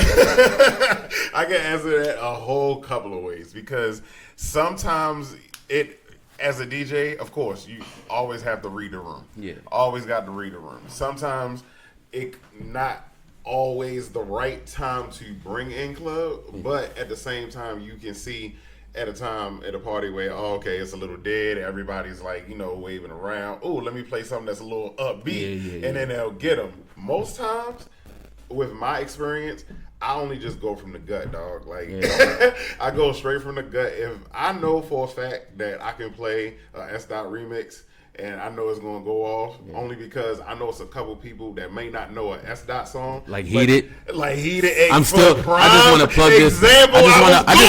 I just want to plug this right now. I'm so upset. I am so upset with the city of Baltimore that S. was not Beyonce's DJ. That song didn't go viral. I'm so upset. We failed S. There's no reason why that shit is not. That song is fucking insane. It's so nuts. Still, bro. It's so nuts. I send that to I got like running friends who like they don't delve too much into club, but I show them like, if you want to know if you ever see me, if you see me and I'm like, they like, what you be listening to? And I'm like, this. Yeah, so I have friends. I got commercials like, hey, what are you listening to? Yeah, so I have friends who are like heavy Beyonce fans, like beyond, what are they, Beehive stands, and I'm like, yo, listen to that. I lie to you not. I lie to you not. I sent it to my homie. I sent it to my running homie. He's a Beyonce stan. He was like, yo, why have I never heard this? I'm like, and this is old. So yeah, that shit, there's no way. She should at least know that song exists. Even if we re-push it, like that shit is, of course. Oh my God. And then just to double back off of that, like that's how easy it is, because not too many people know who the person that made that song, who he is, but they know that Beyonce song. Exactly. And how it was Black and Blue. That too. And Black and Blue was another one. Every time I see that, I plug that shit in the comment. I'm like, hey, if you like this. And that's actually that's funny that you say that, because Black and Blues is also another prime example of a perfect bridging song. That because motherfucker little too. do you know with the composition of how that song is actually made, blends so well with a lot of heavy EDM tracks. Like I can do that at 135. I can do that at 155, and it'll still be fluid enough for me to play it at a festival right over either a heavy hitting dubstep track or a crazy ass trap rhythm track, and then it's the perfect bridge, shit dog. Nuts. Like it's literally the perfect bridge. Not the Glaze S dot right. But no. He said it.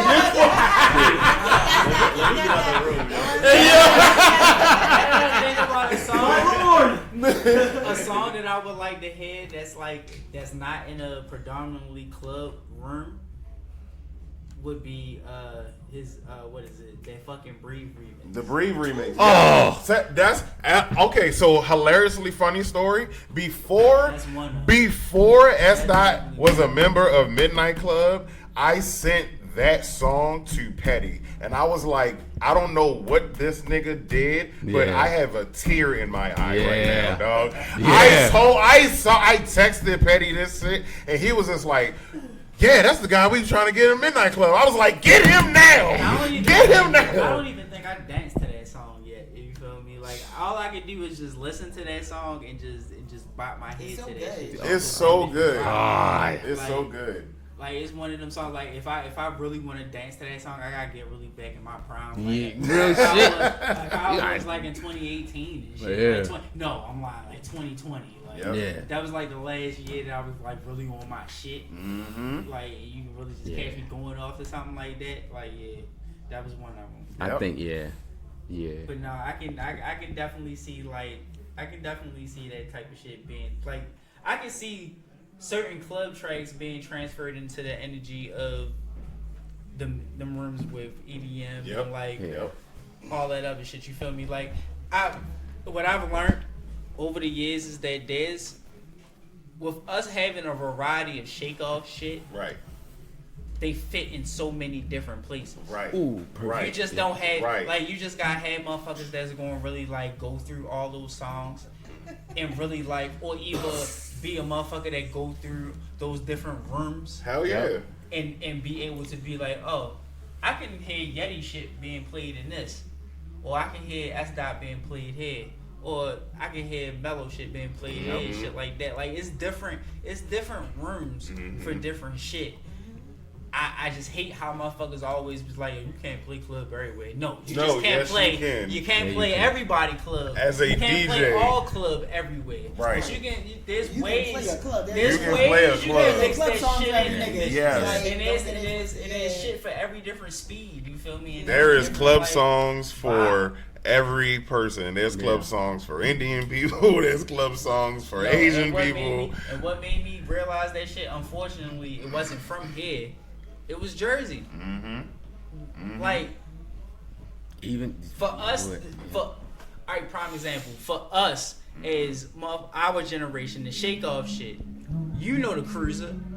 Shout out to Neal and Spirit, you feel me? Shout out to the homie Neal. He was supposed to be here, but he not. But Neal being one of the motherfucking iconic people within this club dancing shit, you feel me? Simply because of that fucking Cruiser, that fucking flash drive.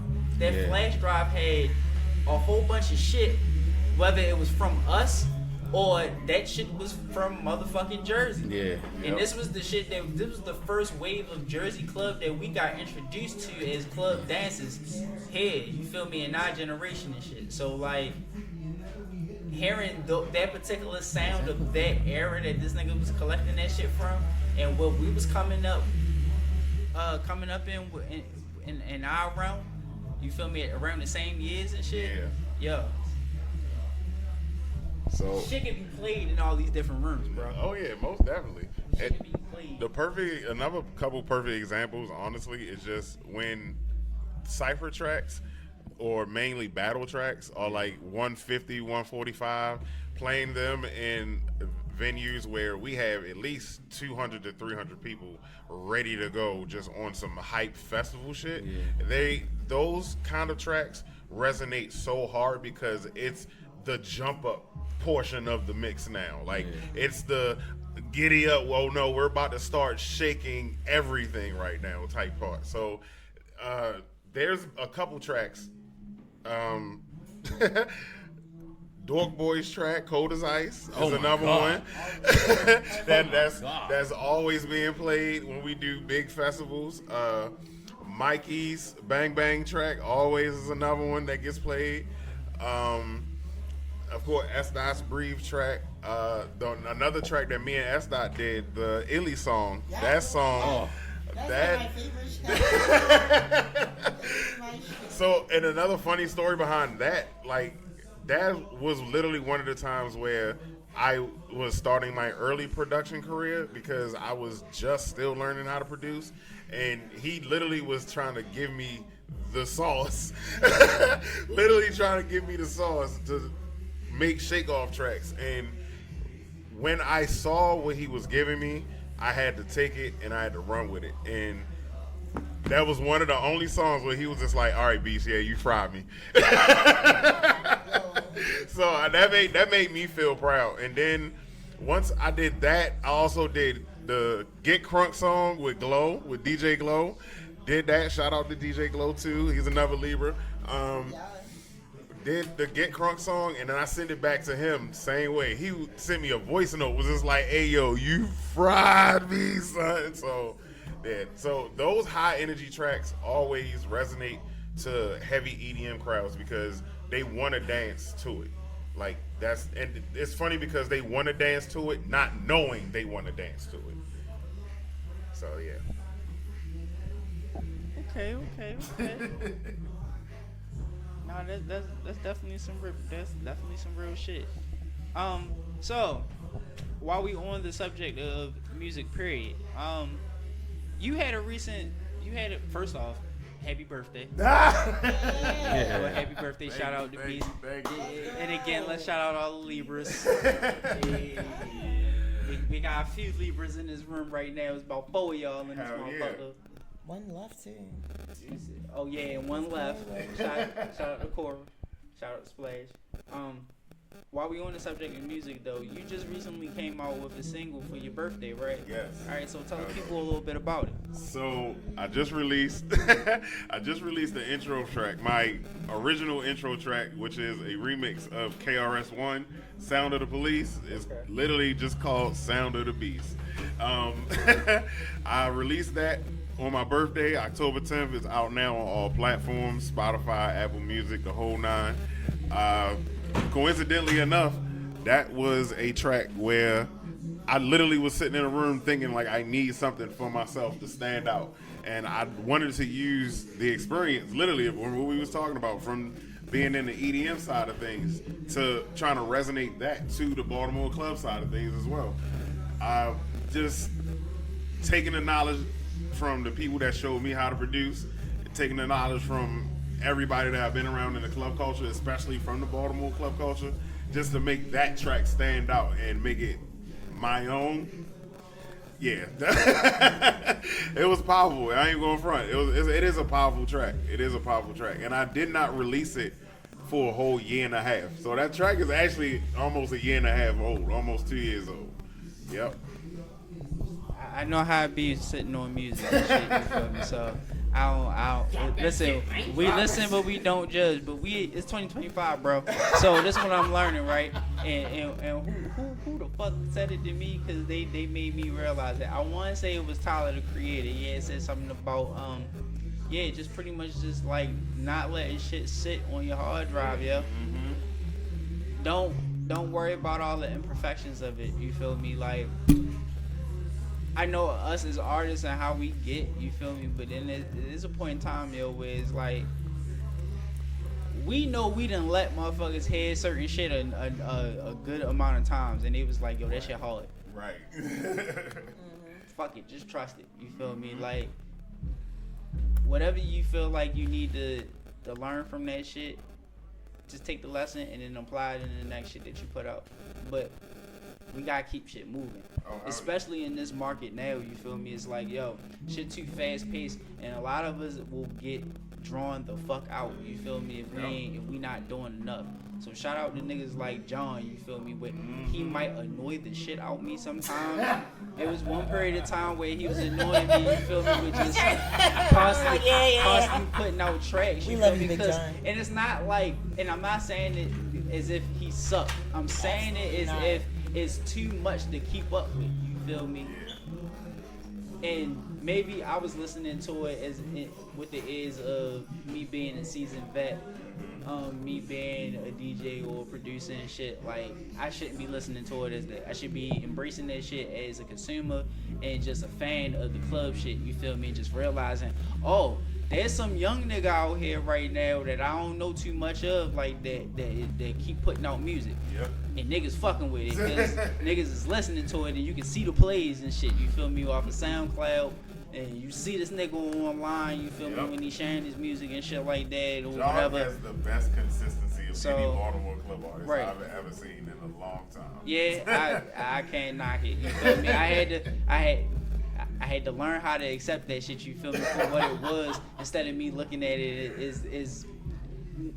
as I guess like an elder, like that you know, an elder that's just stuck in their ways or used to shit just operating in a certain way, and just how motherfuckers is moving now. Like, niggas is really just doing the shit to keep up. Oh fuck yeah! So I can't really knock niggas for that. You feel me? So it's just. Shout out to him, and shout out to everybody else like him. Shout out to this nigga Tay Turner that's in here right now too. Cause he another young that's out here. You feel me? That's trying to make a name for himself and shit. So yeah. Multi-faceted Libra over here. Many hats. In the descriptions and shit, you'll definitely be seeing all these tags and shit. So yeah, make sure you follow everybody that you hear now, that you don't hear, don't see, whatever the fuck. You just make sure that you follow and show love, yo, cause we in here. As far as the music side is concerned, you feel me? We like I said before, it's a couple people that had just recently dropped. Big just recently put out an EP. What is it called? Living the Hype? Yep. Yeah, it's called Living the Hype. That shit is on all streaming platforms, SoundCloud and Bandcamp as well. Yep. So make sure that y'all actually go to the Bandcamp, buy that shit directly, and put some money in that man's pockets. Yeah. Cause it's all original shit, you feel me? And that nigga put his motherfucking heart into that shit. So yeah, go ahead and show some love to him. I don't know about y'all, but I got a favorite track on there. We talked about this shit on ShakeOff Live yesterday. And while we here, make sure that y'all listen to the ShakeOff Live each and every Saturday from 2 to 4 p.m. on Ground 3 Radio. And shout out to the Ground 3 Media, because we are in the building right now shooting this podcast right now. We're recording this podcast right now. My favorite track so far is what is it? That's not Up in Smoke. It's What's another name that we can fucking know? I keep forgetting it. It's something. Up and it's stuck. Something. What is Up the Score? I'm sorry. I'm sorry, John. But it's called Up the Score, and that shit be motherfucking rocking. It's a lot of other songs on there. You feel me? That give you different vibes and shit. But that's definitely one of the songs that has stood out to me. I'm not too sure if anybody else have any favorites that they didn't heard so far. Definitely Up in the Score was mine. Up in the Score was my favorite one. What is the intro? Yeah. The intro good too. Yeah, the intro was good. The intro set the tone for like yeah, you don't have too many motherfuckers that's making club music and also putting intros in it or skits and shit. It's real important to bring that back, yeah. So yeah, that's definitely a thing. You feel me? That bring back the voicemail snippets. Yeah. Oh fuck yeah. You got me fucked up. that was slightly in there. I think it was a song called Toxic or something like that. Yeah, that should be rocking. Yeah. That should be rocking too. Like there's a part, there's definitely a section of that album that definitely shifts into the gear that I'm more used to. You feel me? As far as like a dancer is concerned or whatever the case is. But again, shout out to Big John. Keep doing your thing. And I'm looking forward to the next project. Also, I dropped a project recently. I want to say this was the day before John. I dropped a 4-track EP called what is it? Justin Remixes. It's exclusive. Hard ass remix. This is they alright. They are. No, listen. So like, all right. So while we here and we going in a little in depth about these shits, right? Just them songs was really just some shit to get some shit off my chest and get it off my hard drive. Talk your shit. Like I've been holding on to them shits for like damn near. I think one of the longest tracks I got on that shit is probably like 3, maybe 4 years old. Maybe it's 2 of them, to be honest with you. And like them songs in particular have went through hella transitions in my life. You feel me? As far as when I first started them to today. You feel me? And like I kept going in and out of them shits. Like it just was some shit that I really wasn't able to get. But then it got to a point where, like I said, I was listening to some shit. Tyler the Creator came across my screen with that statement. And some shit really just clicked. I'm just like, bro, like, fuck it. You feel me? Like, what's the worst that's gonna happen? You feel me? Niggas just ain't gonna listen. But then there's other people that will listen to that shit. Period. You feel me? And it's being proven. You feel me? Still to this day. Like, I ain't really worried about how many plays I get off this shit no more. You feel me? It's just more about just being consistent with music. Like, that's another thing too. Like I said, I've been sitting on that shit for about 3, maybe 4 years. And that's just a small fraction of some shit. There's still shit, you feel me, that I ain't finished, you feel me. But I'm really not stressing on it at this point now, because it's like I'm putting shit out. And hopefully, this can be the start of the purge that I kind of want to put myself through.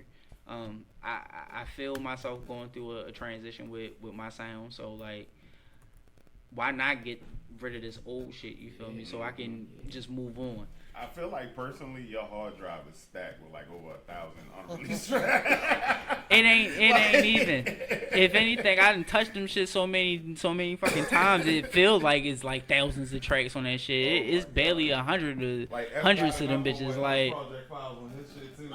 you feel me? And that'd be another thing. Like, I don't like. I came to the realization, like, I'm not one of them people that's that quick to hop on certain trends and shit like that, to where as though like I'm just putting shit out. Like, my sound don't really be that cut and paste type shit. And that's no shade to people, you feel me, that are doing that shit, because if anything, that shit work for the consistency of how they putting out music. Me personally, if it's not that feeling that I get from when I dance at a party or some shit like that, or if I'm in a competition and shit, like, I just don't be fucking with it, you feel me? And it'd be like those type of moments. But at the same time, I gotta get more consistent with creating that feeling, you feel me? Or just putting myself in that mindset to have that feeling, and not letting my outside world consume me with it, you feel me? But if anything, you feel me, that's just the gist of that particular project. Like I said, it's just a 4-track EP. You can find that shit on SoundCloud and Bandcamp. You feel me? Search DJ AyyMello. You can find all that shit on there. Shout out to everybody that's been listening to us so far. Without y'all, I wouldn't still be doing what I'm doing. You feel me? So Yeah, boy. that's just how I'm going. I'm always gonna give it up. Shout out to everybody that's been buying that shit. I didn't definitely had one person actually buy the whole album for the price that it was set. You feel me? And it wasn't no issues with that shit. Not saying that I ever have an issue. Usually when I set my music on on Bandcamp, and I got it like for a price, it's usually just drop what you can. You feel me? Because at the end of the day, for when I'm doing remixes, I really don't expect shit from the remixes, because the sampling and shit like that, I try to keep it as real as possible. I know what type of economy we living in and shit right now. I wish shit was easier for us remixes and people that do sample, but this is what we live in. You feel me? But thank y'all to everybody that, show love and drop what they can, you feel me, and just fuck with the shit, period. You feel me? There's thousands of motherfuckers out here that make shit that probably sound better than me, but you fuck with me. And so I appreciate that. But yeah, we can move on from the music side of that, you feel me? Just stay tuned for everybody that we did shout out, and just search Baltimore Club here and there, and see what the fuck you find, and listen to that shit, you feel me? Like, Get familiar. yeah, just get familiar, you feel me? Like, It's not hard right now. it's really not that There's no hard, more especially excuse. now. Like, there's a nice surge of new club music being made from our city alone. Whether it's coming from rappers, singers, producers, DJs, whatever, influencers, all that shit. Just go ahead and search Baltimore Club in any of your major streaming platforms that you prefer to listen to, and go ahead and just take a listen. But from that point, I feel like we are wrapped up from there. I think we did it. Yeah, I definitely think we did it. Everybody give yourselves a hand, man. We just wrapped up the pilot of the ShakeOff, yo. The very first episode of the ShakeOff Podcast, yo. Yo, like, man, thank y'all, yo. Like, real shit. Like, before we even started recording, we ran into hella hiccups, yo. Like, real shit. But we actually got to this moment, you feel me? And like, I cannot wait to see how this shit grows, and just see who else gets involved, and see how many people actually listen to this shit, you feel me? Like, I'm pretty sure that there's some people that are interested in just hearing more shit about Baltimore Club from the people that they probably follow online and shit like that. Like, hopefully we can get y'all favorite people in here. Hopefully y'all, we can just tell some interesting stories, you feel me? Hopefully y'all can just gain some knowledge from us, yo. Like, and y'all can just gain a new appreciation of the work and shit that we done put in with this shit, man. Do y'all have any final thoughts?